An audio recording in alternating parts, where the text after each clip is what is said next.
"They're just humans," Supreme Counselor Vexnor declared with the dismissive flick of all 6 appendages.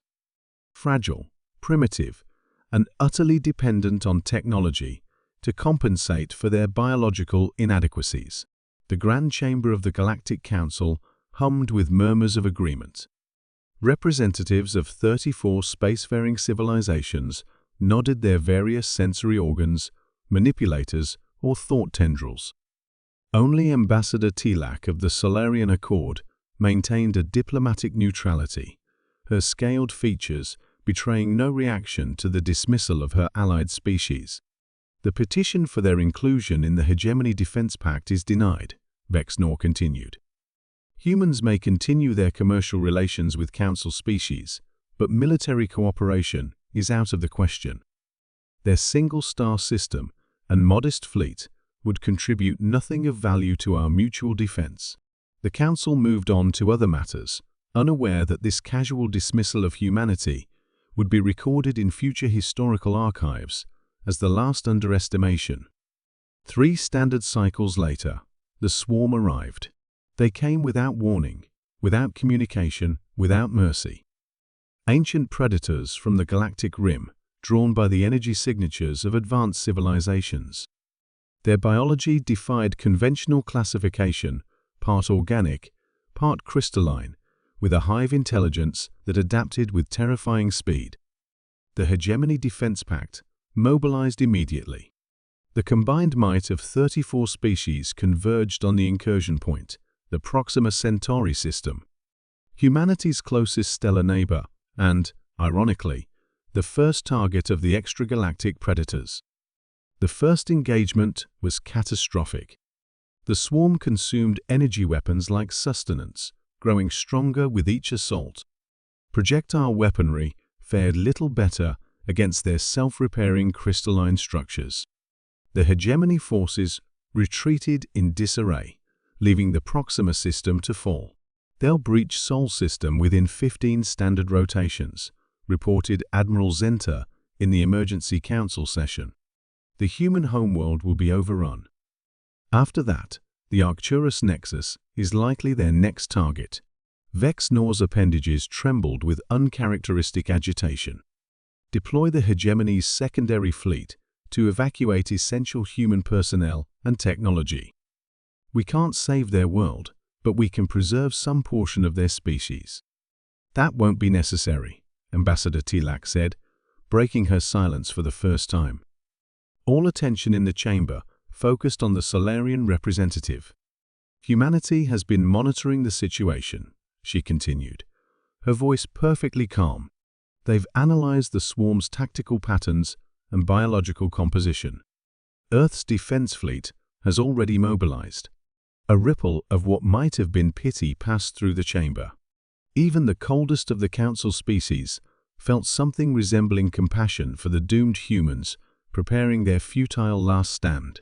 Ambassador Vexnor said gently, "The hegemony's finest warships couldn't slow the swarm. Human vessels are. Well, they're simply not in the same category of military technology." Tilak's scaled lips curved in what her species recognized as a smile. "Perhaps not. But they're in a different category altogether."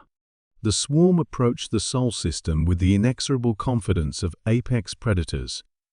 Their hive intelligence had already analyzed and categorized the defenses they expected to encounter based on the hegemony technology they had already overcome.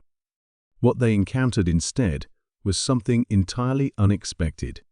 Earth's defensive fleet didn't wait in orbit around their homeworld. They advanced to meet the swarm at the system's edge, 300 vessels of varying sizes, none bearing the energy signatures the swarm had come to associate with prey. "The humans are transmitting on all frequencies," reported a Council observer, monitoring the situation from a safe distance. "They're challenging the swarm?" Ambassador Tilak's expression remained serene. "Humans evolved as pursuit predators, Counselor. Their ancestors chased prey until it collapsed from exhaustion. Patience and psychological warfare are in their DNA." The transmission was broadcasting to all monitoring stations. "Attention, unknown hostiles. You have entered restricted space. You have engaged in hostile actions against our allies. You have demonstrated hostile intent toward Earth. You have exactly one opportunity to withdraw. After that, you cease to exist as a species. This is not a negotiation. The Council observers were divided between horror at the audacity and pity for the doomed humans. The first wave of the swarm surged forward and vanished in a series of precisely coordinated detonations. "What was that?" demanded Vexnor, all six eyes widening in shock. "Antimatter mines," Tilak explained. "Humans call this area the killing field. They've been preparing it since they detected the swarm's approach vector." The swarm adapted quickly, changing course to avoid the mined regions. The human fleet split into smaller tactical groups, executing maneuvers that seemed chaotic at first glance. "Their formation makes no sense," muttered Admiral Zenta. "They're exposing their flanks unnecessarily." "They're not exposing anything," Tilak replied. "They're offering bait." As the swarm pursued what appeared to be vulnerable human vessels, the true nature of Earth's defense strategy became clear. The fleeing ships suddenly reversed course, their hulls opening to reveal massive railgun arrays. Not energy weapons that the swarm could absorb, but hypersonic projectiles, tipped with a substance that glowed with an eerie blue light. "Quantum-entangled thorium isotopes," Tilak explained to the astonished Council. "The swarm's crystalline structures can repair physical damage, but these projectiles create localized tears in space-time. You can't regenerate what technically no longer exists in this dimensional plane." The battle that followed defied all hegemony tactical models. Human ships moved in constantly shifting patterns, never establishing a recognizable formation that the swarm could adapt to. When the crystalline entities attempted to close and board, they discovered that human vessels were equipped with directional gravity generators that crushed the invaders against bulkheads. "This is unprecedented," whispered Vexnor as the swarm formations began to disintegrate.